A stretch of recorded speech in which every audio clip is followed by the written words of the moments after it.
Hi friends, ఈరోజు recipe వచ్చేసి egg omelette curry. చూస్తుంటే చాలా బాగుంది, ఒకసారి అలా ట్రై చేయండి.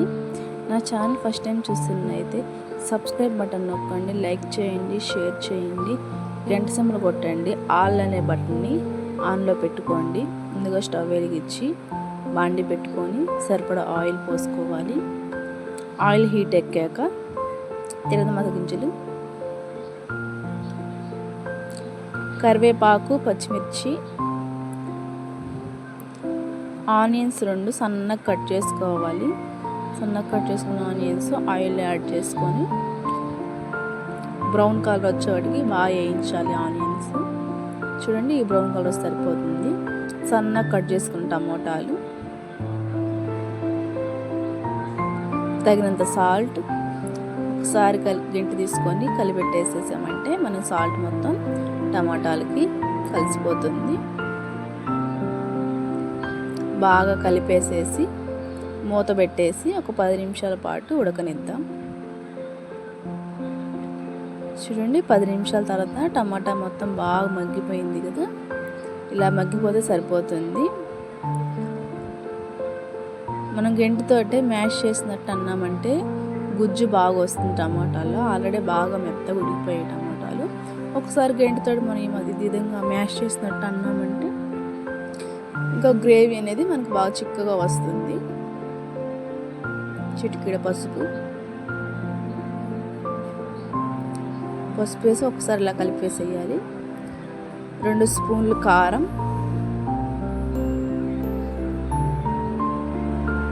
పచ్చి వాసన పోయే వరకు మనం కొంచెం నూనెలోనే వేయించాలి. కారం,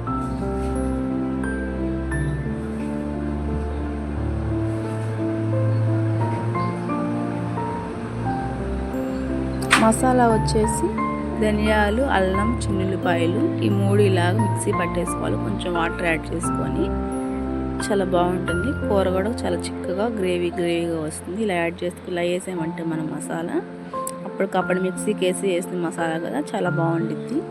ఇలాగా మసాలా పచ్చి వాసన పోయే వరకు నూనెలో బాగా ఉడకనివ్వాలి. అప్పుడే కూర చాలా టేస్టీగా చాలా బాగుంటుంది. 1 స్పూన్ గరం మసాలా, ఒకసారి మళ్ళీ కలిపేద్దాము. గరం మసాలా వేసి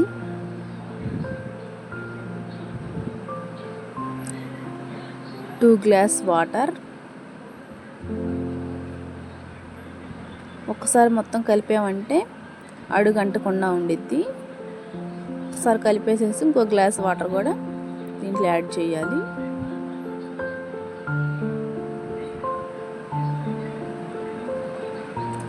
మూత పెట్టేసి 10 నిమిషాల పాటు ఉడకనిద్దాము. చూడండి, 10 నిమిషాల తర్వాత కూర కొంచెం చిక్కబడింది కదా, గ్రేవీ అనేది వచ్చింది మనకి. నేనైతే ఒక ఎగ్ అయితే దీంట్లో పగలగొట్టి బౌల్లో తీసుకొని ఎగ్ యాడ్ చేశాను. ఈ టేస్ట్కి తగ్గట్టు మీరు ఎన్ని ఎగ్లైనా యాడ్ చేసుకోవచ్చు. ఒక ఎగ్ సరిపోతుంది. నేను సపరేట్గా ఇంకొక ఎగ్ మళ్ళీ ఆమ్లెట్ లాగా వేసాను.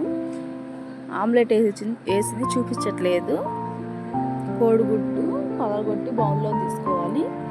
పసుపు, కారం, సాల్ట్, గరం మసాలా మొత్తం బాగా మిక్స్ చేసేసి మనం పెనం మీద ఆమ్లెట్ లాగా వేసుకోవాలి. 2 వైపు కాలినాక ముక్కలుగా మనం కట్ చేసుకోవాలి, పీసెస్గా. ఒక 5 నిమిషాలు ఉడికాక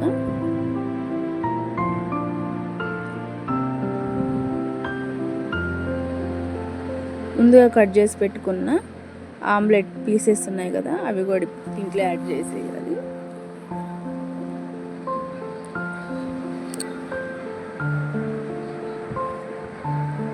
చాలా బాగుండిద్ది ఈ రెసిపీ అయితే, ఒకసారి ట్రై చేయండి మీరు.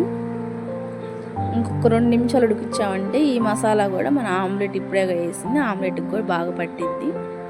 మసాలాలో ఉడికిద్ది ఆమ్లెట్ కూడా. ఒక 2 నిమిషాలు ఉడికిచ్చేసి కొత్తిమీర యాడ్ చేసుకుందాం. కొత్తిమీర వేయగానే స్టవ్ ఆపేయకూడదండి. కొత్తిమీర వేసినా కనీసం ఒక 2 నిమిషాలు, మళ్ళీ 2 నిమిషాలు ఉడకనివ్వాలి. అప్పుడే కొత్తిమీరలో ఉన్న ఫ్లేవర్ అంతా మన కర్రీలోకి దిగుతాయి. దాంట్లో ఉన్న సువాసన అంతా మనం కొత్తిమీర వేయగానే స్టవ్ ఆపేసామంటే అంతకేం బాగోదు.